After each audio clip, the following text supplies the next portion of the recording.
Bienvenido, Esteban. Buen día, les invito a abrir sus Biblias en el capítulo 6 de Efesios. Voy a empezar a leer a partir del versículo 5, que dice así, y voy a leer en Dios habla hoy: esclavos, obedezcan ustedes a los que aquí en la tierra son sus amos. Háganlo con respeto, temor y sinceridad de corazón, como si estuvieran sirviendo a Cristo. Sírvanles no solamente cuando ellos los están mirando para quedar bien con ellos, sino como siervos de Cristo, haciendo sinceramente la voluntad de Dios. Realicen su trabajo de buena gana como un servicio al Señor y no a los hombres. Pues deben saber que cada uno, sea esclavo o libre, recibirá del Señor según lo que haya hecho de bueno. Y ustedes, amos, pórtense del mismo modo con sus siervos, sin amenazas. Recuerden que tanto ustedes como ellos están sujetos al Señor que está en el cielo y que Él no hace acepción, no hace discriminaciones. Hasta aquí la lectura del capítulo 6 de Efesios, 5 al 9. El tema es la ética en las relaciones laborales. Como vemos en el texto, y mirando un poco en qué contexto está escribiendo el apóstol Pablo, la unidad social y productiva de la sociedad en aquella época, al igual que lo ha sido siempre, es la familia. Y a través de ella se han desarrollado las relaciones fundamentales que son, podríamos decir, el útero en el cual se basa la vida social de los seres humanos. Aunque algunos han intentado cambiar ese enfoque. Y nuestra sociedad actual intenta desacreditar la primacía de la familia como unidad para este tipo de cosas. Aquí tenemos una sección que está dentro de un contexto, entonces, de 3 tipos de relaciones terrenales y todas ellas se dan en la familia.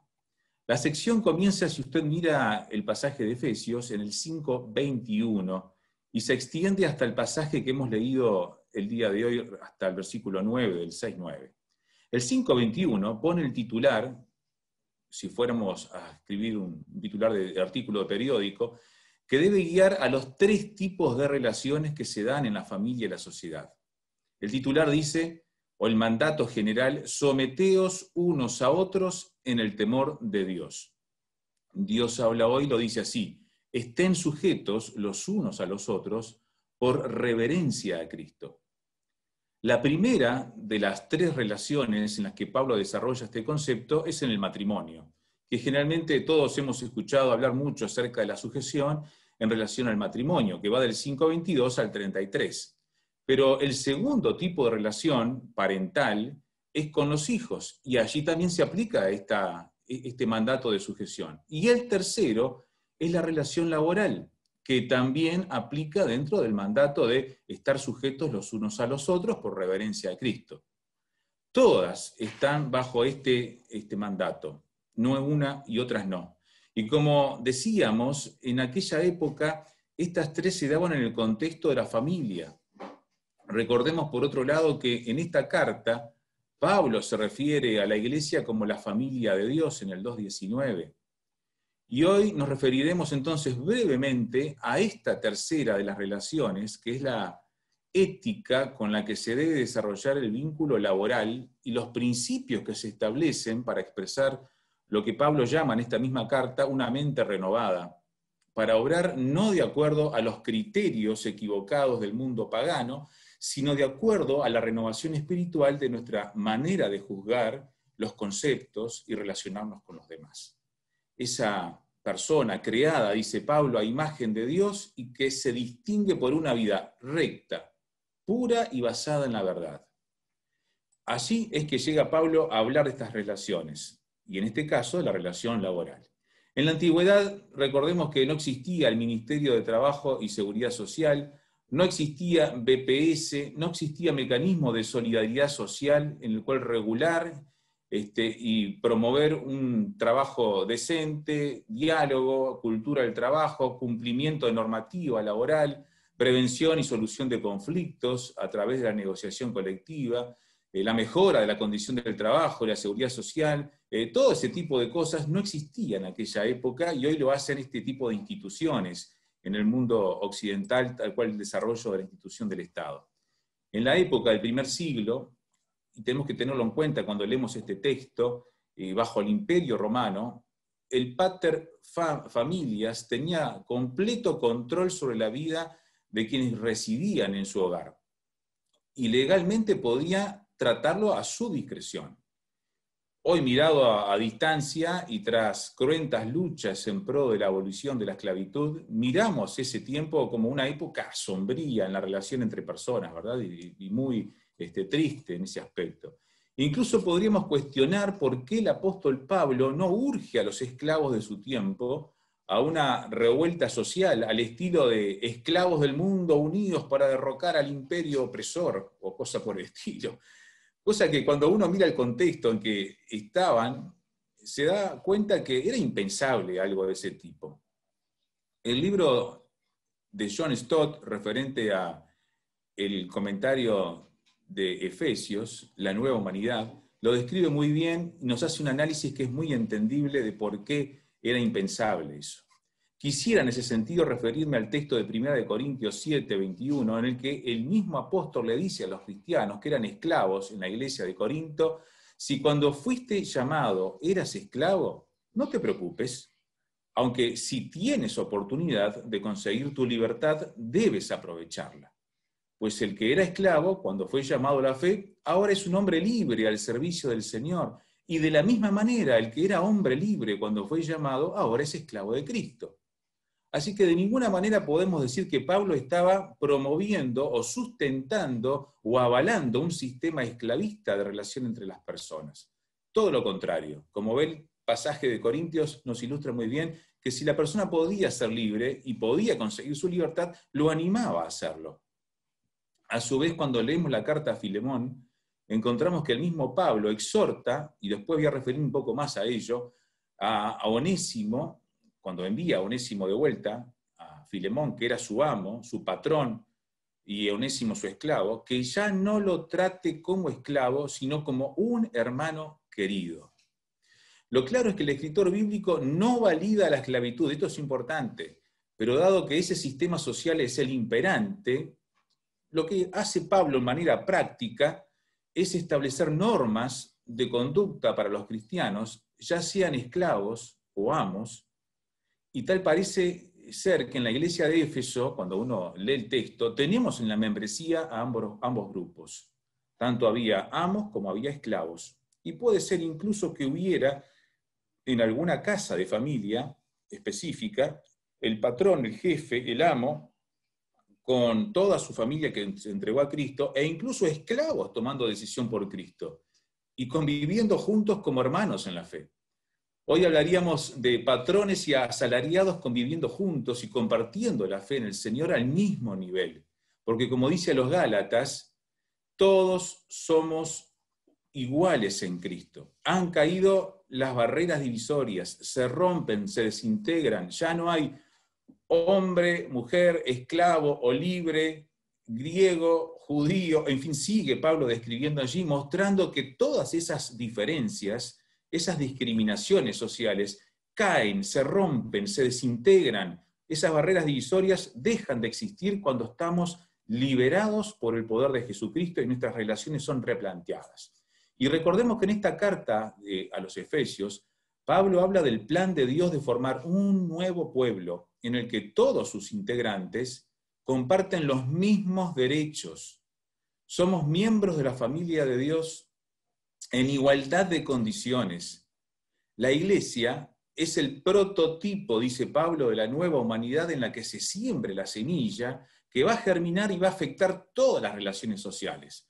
Como un modelo y agente transformador, Pablo describía en esta carta a los Efesios a la iglesia como un rol de transformación de todas las relaciones, la nueva humanidad, en que el nuevo hombre en Cristo, en que todas las perversiones de la vida social son transformadas por la obra redentora de Jesús. O sea, viviendo en una comunidad que se vincula en la unidad del Espíritu en Cristo, que es solícito en guardar y promover esa unidad, y en la que cada uno se distingue, sí, con la tarea que le corresponde hacer para edificar al cuerpo de Cristo, que es la Iglesia. Esa es la única diferenciación que hay de roles y funciones.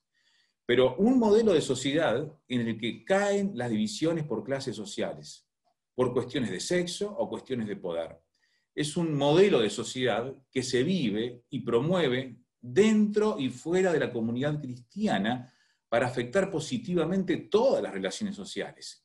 Porque si Jesús nos libera del pecado, somos, dice él, verdaderamente libres. Lamentablemente la historia demuestra que nos hemos demorado muchas veces, en algunos casos los cristianos, en promover esas relaciones justas, de igualdad y de eliminar todas las relaciones sociales perversas. E incluso, lamentablemente, el cristianismo en algunas etapas tristes de su desarrollo, manipulada por personas sin escrúpulos, utilizando la religión como herramienta de sometimiento, justificaban la esclavitud. Sin embargo, también es cierto que hubo cristianos muy comprometidos, que fueron los mismos cristianos los que promovieron la abolición de la esclavitud de manera activa, basándose en principios de fe. Y tenemos ejemplos en la historia del mundo occidental del mismo cristianismo, cristianos fuertes, sólidos en sus convicciones, que promovieron la abolición de este tipo de relaciones injustas. Igualmente reconocemos que todavía hay mucho por hacer, ¿verdad?, en este rubro, y el texto de Efesios 6, 5 al 9 nos sigue interpelando en el día de hoy a ello. El 6.5 comienza con la palabra siervo o esclavo.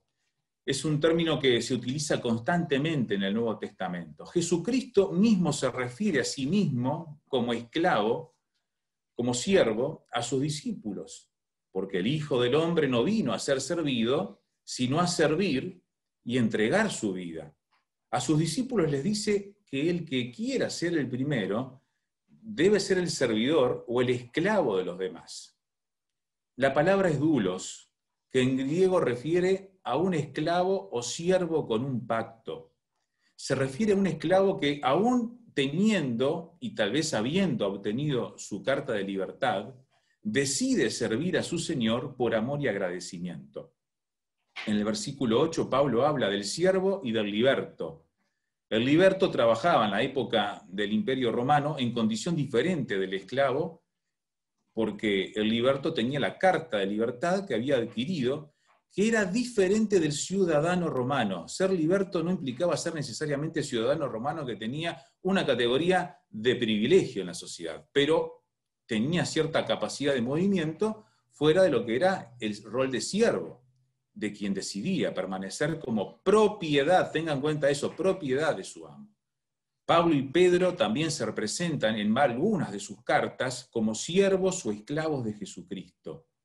Así que este concepto no es solamente neotestamentario, sino que tenemos que ir también para ver lo previo, el trasfondo al Antiguo Testamento. Y en el libro de Deuteronomio, capítulo 15, encontramos a partir del versículo 12 al 19, el hecho de que alguien que cumplió su tiempo de servidumbre, eran 7 años en aquella época, elige quedarse como esclavo porque, dice Deuteronomio, ama a su amo, ama a su familia y porque le ha ido bien en el trabajo bajo ese patrón, bajo ese amo.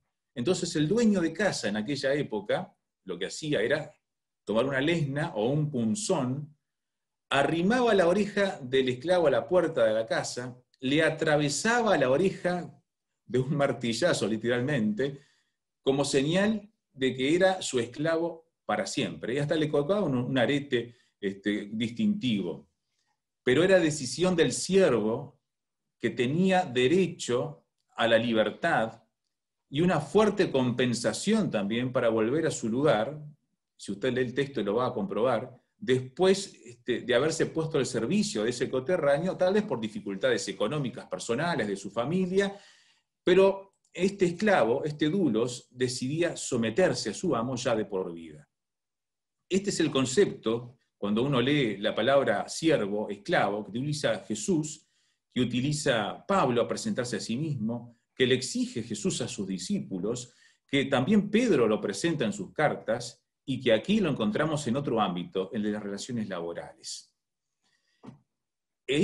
A este siervo, a este tipo de relación social, miembro de la congregación de Éfeso en este caso, al que Pablo le pide la siguiente forma de comportarse en sus deberes laborales.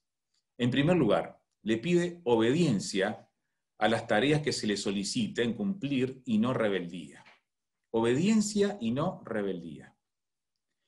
Recuerden que el título de toda la sección, en el 5:21, es sométanse unos a otros en el temor del Señor. Primer tarea que le pide al siervo, obedecer lo que se le pide y no rebelarse. En Tito 2:9 y 10 se le aconseja también a estos siervos a que sean amables y no respondones, que no roben, sino que sean completamente honrados. En 1 Timoteo 6 nos dice que debemos considerar a los patrones como dignos de respeto para que no se hable mal del nombre de Dios ni de nuestra enseñanza. En este caso era sobre siervos, esclavos que tenían patrones no cristianos y que su accionar debía hablar tal forma que demostrara el testimonio de la fe. Incluso dice el apóstol Pedro, no solamente a los buenos y comprensivos, sino también a los patrones malos, a los amos malos, así en 1 de Pedro capítulo 2, 18 y 19. ¿Por sentido de qué? Por sentido de responsabilidad y testimonio ante ellos. Interesante.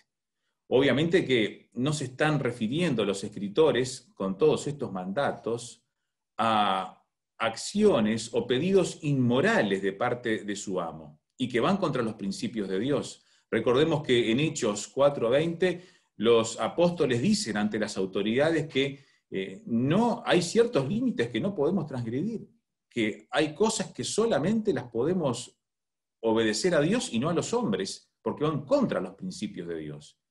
E incluso cuando uno mira algunos otros ejemplos bíblicos, ve esto, el caso que Dios bendice situaciones y acciones de ese tipo cuando no se obedecen mandatos inmorales, como el caso de las parteras en Egipto, que no obedecen la orden del faraón de cometer infanticidio, porque les habían pedido, de parte del faraón, a las parteras, que mataran a todo niño varón hebreo tras su nacimiento.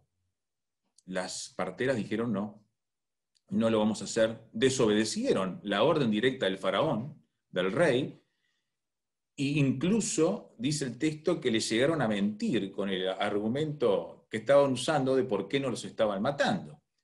La conclusión es que, dice el texto bíblico, Dios incluso bendice a estas mujeres por no obedecer al faraón, a su jefe, a su amo, que le había dado una orden que iba contra un principio bíblico, contra un principio claramente de respeto a la vida, de sacralidad de la vida. Esa obediencia entonces, que presenta Pablo aquí en Efesios 6, debe ser ejercida con respeto, con temor y con sinceridad de corazón, como si estuviéramos haciéndole un servicio a Cristo mismo con nuestro trabajo. Y esto es importante. No estamos trabajando en última instancia para ese patrón. Estamos trabajando para Dios. Estamos trabajando en nombre de Cristo. Ya sea este un trabajo dentro del cuerpo del Cristo, en la comunidad de fe, o sea un trabajo en una fábrica, en un taller, en una oficina, a donde nos encontremos. Ese servicio no debía ser hecho a medias, sino bien hecho. Y no solamente cuando nos estuvieran vigilando y controlando, como para llenarle el ojo al jefe, para caerle en gracia, y cuando se da vuelta, hacemos cebo. No, Pablo dice, no muchachos, el trabajador cristiano, sea cual sea la posición que tenga que desarrollar, lo hace como un siervo, un doulos de Cristo, haciendo sinceramente la voluntad del Señor. O sea, es un trabajador que cumple su horario, que cumple sus tareas con excelencia y eficiencia, porque en definitiva está trabajando no para el ojo del jefe humano, no para el supervisor o el jefe de sección, sino que lo hacemos todo para la gloria de Dios. Lo hacemos de buena gana, dice Pablo también. No con una pesadez para este mal tipo que nos judea, no nos reconoce, que se acredita los buenos resultados y nos echa la culpa del mal desempeño cuando las cosas no salen bien y abusa de su posición. No, a pesar de eso trabajamos de buena gana. Esto no quiere decir obviamente que sujetarnos a nuestros empleadores y sus requerimientos signifique que no expresemos con respeto y argumentos claros lo que entendemos es una injusticia. Por algo Jesús nos invita a que bienaventurados son los que tienen hambre y sed de justicia, porque ellos van a ser saciados, sabiendo que la búsqueda del reino de Dios y su justicia nos tiene que encontrar haciendo todos los esfuerzos, en cuanto dependa de nosotros, de estar en paz con todos, no tomando venganza de nuestra propia mano, sino actuando con tal integridad que se le ponga, dice Pablo a los romanos, la cara de vergüenza a este sinvergüenza que está abusando de su autoridad, apelando, como hizo el mismo Pablo, a sus derechos incluso como ciudadano. Si vamos al libro de los Hechos, en 2 oportunidades, el apóstol Pablo nos muestra el accionar ante la autoridad abusiva de gente superior. En un caso, cuando visitaban Filipos, los pusieron presos con grillos en la cárcel más del fondo y los azotaron con total ganas y fuerza. Pablo se planta frente a sus opresores y les dice, ¿así tratan ustedes a un ciudadano romano? Y apela Pablo a su ciudadanía como fuente de derechos para conseguir el buen trato, y asumiendo entonces que sus derechos eran válidos a pesar de ser cristiano, y no se callaba la boca. También, al punto que cuando le dijeron a estos carceleros que los sacaran lo más calladitos posibles, les pidieran perdón y que se fueran de la ciudad, Pablo dijo, de ninguna manera me voy a quedar plantado en este lugar hasta que vengan los magistrados en persona, me pidan disculpas por lo que han hecho y me despidan con total dignidad. Fíjense, al punto que reclamó Pablo sus propios derechos también como ciudadano para poder ser tratado como debía.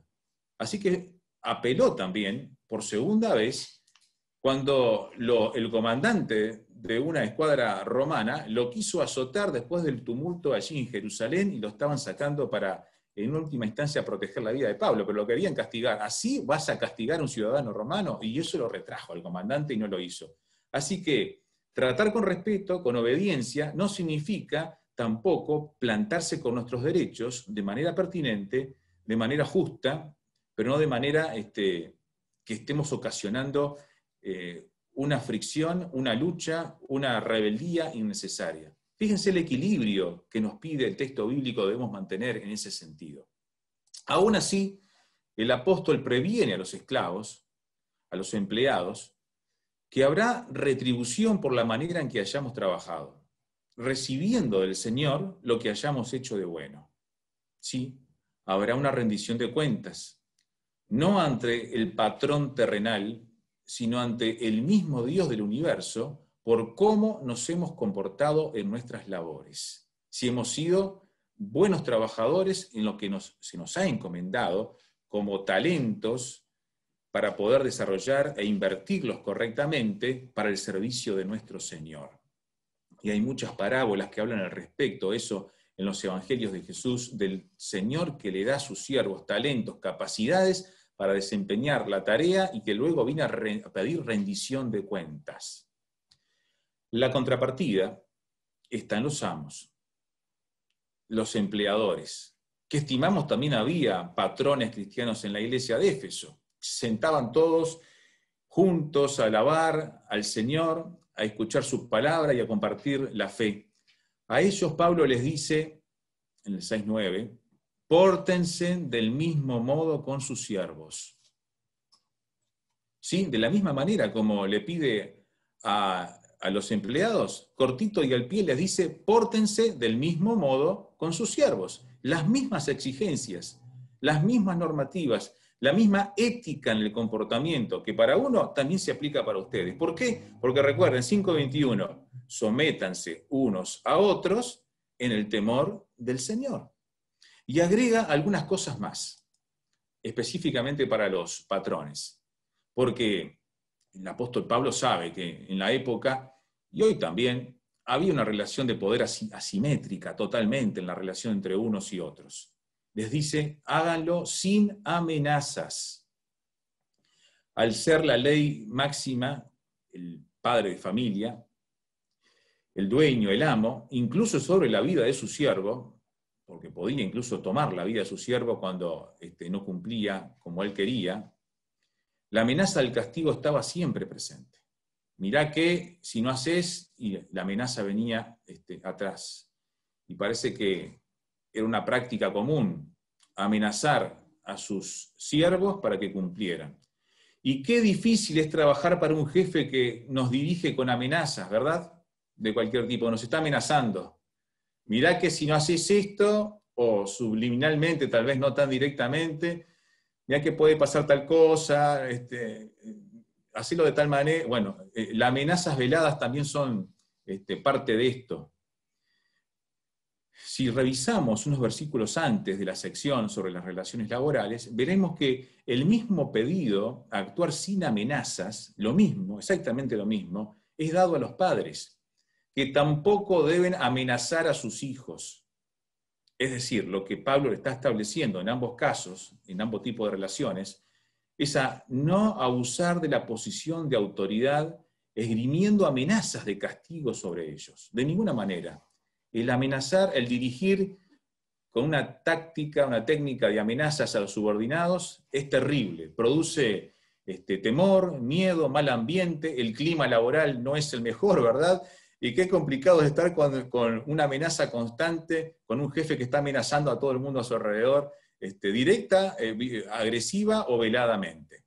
No, hay que eliminar eso de nuestro estilo de dirigir, si es que estamos en un rol de dirigir una sección de trabajo, o un equipo, o a una empresa entera. Elimine, por favor, hermano, las amenazas de su estilo de conducción, tanto en la iglesia como fuera de ella. El tercer pedido dirigido a los amos, que es más específico, a los jefes, a los empleadores, es que recuerden, es interesante, cuando van allí al 9 encuentran la palabra recuerden, les dice. Bueno, ¿qué tienen que recordar? ¿Qué tienen que recordar? Que tanto ellos como los siervos están sujetos al Señor que está en el cielo y que Él no hace discriminaciones. Les pide que recuerden esto, porque estos jefes, los amos, tenían la tentación por su posición de poder, de dinero, de propiedades, de influencias, de creerse superiores a sus empleados y subordinados. De hecho, la ley los ponía como superiores. Socialmente, por la división de clases sociales, eran superiores. Y los esclavos eran vistos como gente de muy baja realidad social. Señores, les dice Pablo, Dios no hace acepción de personas. Por ser el jefe, el dueño, no los hace mejor en el trabajo, ni en la iglesia, ni en la sociedad. ¿Por qué? Porque todos estamos sujetos, sometidos a quien es el Señor, y ese es Jesucristo. Y Pablo utiliza las palabras correspondientes en aquella época que eran bien entendibles para todos, de quién es el Kyrios, el Señor superior de todos. Pablo lo sabía, lo veía cotidianamente. Había una gran brecha entre los esclavos y los amos. Se trasladaba, lamentablemente, eso a la vida de la iglesia. Había toda una serie de señales exteriores y también legales que hacían marcar ese tipo de cosas. A los amos se los debía reverenciar, referirse a ellos con términos de dignidad. La cultura de aquella época los tenía como felpudos a los esclavos y a los otros con grandes privilegios y permisos legales, aún sobre sus vidas. Eran amos absolutos sobre sus esclavos. Y van todos juntos y se sientan en la vida de la iglesia. Y Pablo dice que tenemos que eliminar todas esas diferencias en la vida de las congregaciones y trasladar eso a las relaciones personales, al matrimonio, a los hijos y a las relaciones laborales.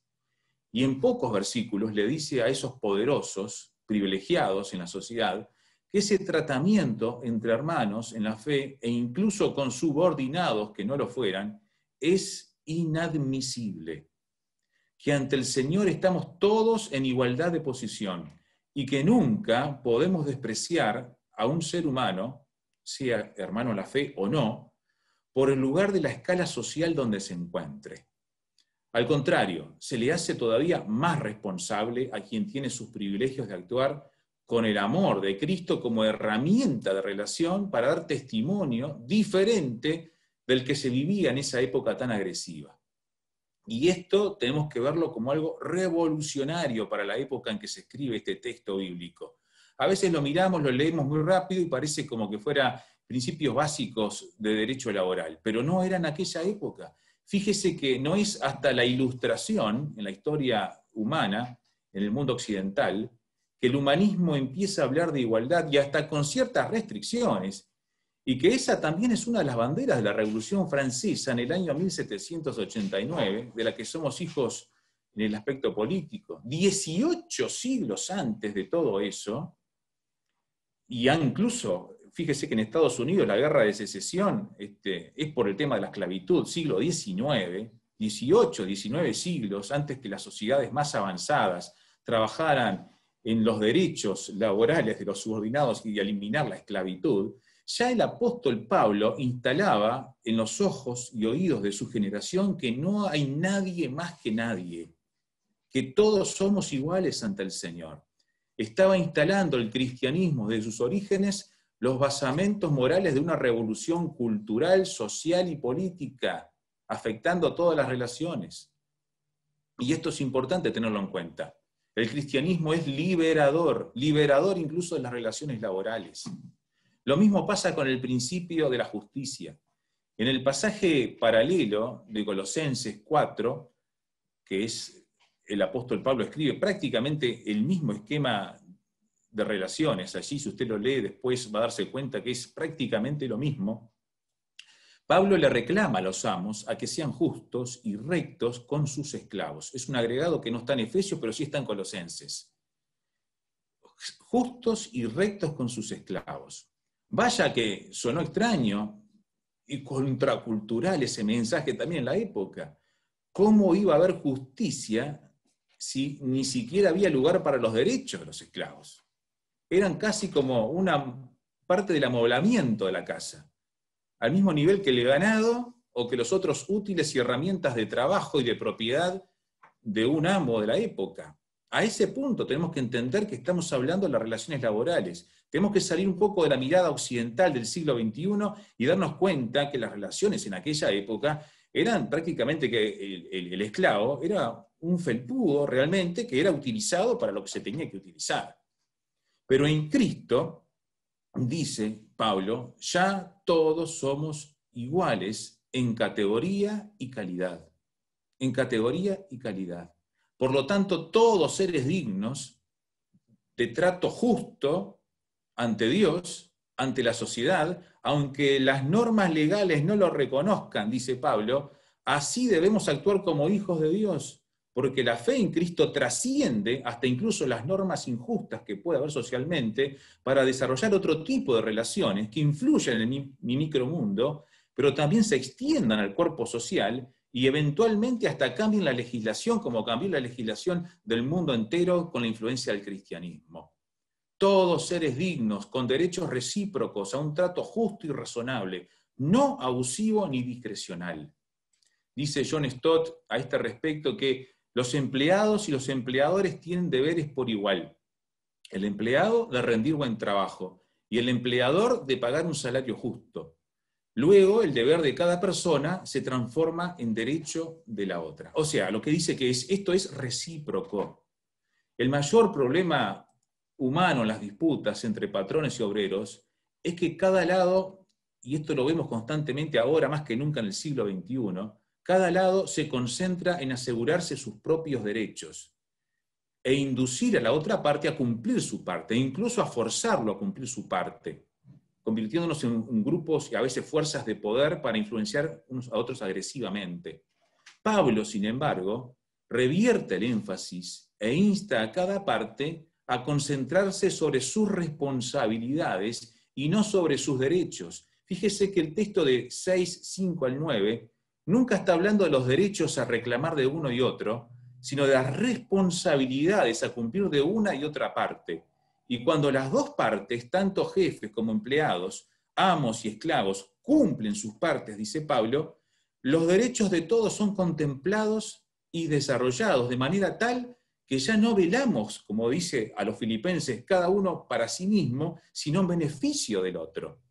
Y así actuamos, e incluso actuamos en beneficio de los patrones que son malos y que no nos tratan con respeto, como dice Pedro también. Y actuamos de otra manera, actuamos contraculturalmente. Hablamos de igualdad, hablamos de justicia y agreguemos un elemento más, la hermandad. Pablo nos dice aquí en Efesios que todos, amos y esclavos, patrones y empleados, somos miembros de la familia de la fe y que ya no debemos tratarnos como desiguales. Y esto todavía resultaría más revolucionario en la época. ¿Cómo podría un ciudadano romano, en la escala superior de la sociedad, con todos sus beneficios, tratar como hermano a un esclavo? Fíjense hasta lo incómodo que resultaría socialmente ante sus propios vecinos. Pero a este, ¿qué le pasó? Está hablando con un esclavo. ¿Y cómo lo trata de esa manera? Hasta el no cristiano, con esos valores diferentes, diría, este tipo está cediendo, tiene carácter débil, ¿no? Bueno, imaginen toda la situación de comentarios sociales que había en aquella época y lo chocante que resultaría para un mundo acostumbrado al abuso y el uso como un objeto del esclavo que estaba en su lugar. De hecho, la corta epístola de Filemón, que citábamos hace un rato al principio, estoy seguro que hoy la leemos tan livianamente y rápida, estoy mirándola con estas categorías culturales y sociales de la época, sería un escándalo leer esa carta, un escándalo, sonando como un concepto de locos en aquella época. ¿Cómo iba Filemón, jefe de su grupo familiar, dueño de terrenos, empresas, propiedades, no sé qué clase de labor desarrollaría, considerar a Onésimo como hermano, un esclavo que le había robado, había huido y se había refugiado en Roma para esconderse? Pablo lo manda de vuelta como hermano en Cristo, cuando seguramente si lo hubieran casado, porque muchas veces mandaban partidas a cazar los esclavos que huían, lo que le esperaría sería o un castigo tan severo que lo molerían a palos, o literalmente matarlo y hasta crucificarlo en algunos casos. Entonces, es sorprendente seguramente para Filemón leer una carta de ese tipo, imagínense, sorprendente. Incluso los que no son cristianos leen eso y no podían creerlo. Está loco este tipo. Para todos esto, los que dicen que el cristianismo sostenía el status quo de la esclavitud, no se ve que el Evangelio de Jesucristo vino a sentar bases de transformación social, que solo el poder de Dios, el modelo de un hombre nuevo en Cristo, puede forjar, y que hoy muchas de esas cosas son producto de esta manera de entender las relaciones entre las personas. La Iglesia como fermento de una nueva humanidad para producir relaciones sociales que contagien al resto de la sociedad, en una sociedad totalmente impiadosa en las relaciones entre unos y otros. Quiera Dios, ya sea que estemos en la posición de un empleador o de un empleado, de un jefe o un subordinado, podemos aplicar todos estos principios en medio de una sociedad que está en constante lucha de intereses y en conflictos egoístas. Y lo vemos hoy, en cómo se corporativizan la búsqueda y reclamo de derechos y nos tratamos en forma agresiva, a veces veladamente, para obtener mis derechos y no mirar al otro como un prójimo al que amar. El cristiano viene a instalar, incluso en las relaciones laborales, el principio del amor al prójimo. No importa la posición en que esté. Y con todo esto jugando su rol para cambiar el ambiente en que nos movemos. Es lastimoso cuando a veces recibimos llamadas, me ha tocado en el trabajo en Radio Transmundial recibir llamadas de gente diciéndome, ustedes que son evangélicos, dice, no contrato más un evangélico, dice, viene el trabajo, no cumple lo que le pido, en fin, qué triste escuchar cosas de ese tipo. O se dedica a predicar su fe y no hace lo que le pido, cuando nos contrataron para trabajar las 8 horas y que nuestro testimonio como excelentes trabajadores, haciendo lo que tenemos que hacer, muestre nuestra fe en acción en lo que estamos haciendo, en puntualidad, excelencia, respeto y todo lo que hemos hablado hoy que se desprende del texto de Efesios. Qué triste cuando no damos buen testimonio de nuestra fe por asumir cosas de ese tipo de relación impropia. Y qué triste también cuando uno a veces recibe llamadas, y me ha tocado de gente que no es de la fe, escucha la programación y dice que hable con tal persona que es de su palo, me dice, porque tiene a los empleados en negro, no los incluye en la caja social, no les paga las horas como corresponde, no se las factura, les pagan tarde y los hacen trabajar en condiciones deplorables. Qué triste también escuchar eso de empleadores también cristianos que hacen ese tipo de prácticas. Quiera el Señor que nos encuentre sumidos con otra ética en las relaciones sociales, para mostrar el Evangelio de Cristo encarnado en nuestra vida, no solamente en discurso dominguero, sino en vivencia cotidiana durante toda la semana, en que reflejamos el amor del Señor en todas las relaciones, incluso en estas, tan importantes, donde damos testimonio de nuestra fe. Quiera el Señor hacer todo lo que nos venga, ayudarnos a hacer todo lo que nos venga a la mano, hacerlo como un servicio al Señor. No estamos trabajando ni teniendo una empresa, no estamos desarrollando tareas en el ámbito laboral, tanto en el rol de empresario, de jefe o de empleado, para llenar el ojo o para simplemente obtener una ganancia. Estamos trabajando para la gloria de Cristo. Estamos sirviendo al Señor cuando trabajamos. Es parte del servicio al Señor. Me gustaría desterrar esa visión del trabajo sacro y el trabajo secular. Todo es trabajo sacro en el reino de Dios. No hay diferencia de un lugar o el otro, ya sea en el ámbito eclesial o en el ámbito secular. Todo es trabajo sagrado para el Señor, sea donde estamos, para la gloria del nombre de Cristo. Que el Señor nos ayude a vivir de esta manera y daremos testimonio de una fe que va a transformar también nuestras relaciones laborales. Oramos y pasamos a la otra parte de nuestro culto del día de hoy. Gracias, Señor Jesús, porque tú nos has dado una fe que es una fe que afecta todas nuestras relaciones, las relaciones matrimoniales, las relaciones con nuestros hijos y también nuestras relaciones laborales, para ser el cimiento, el fermento de una nueva sociedad, del nuevo hombre en Cristo, de las nuevas relaciones que vayan creciendo y desarrollándose de manera tal que produzcamos cambios transformadores para un testimonio de tu nombre en que tú seas exaltado.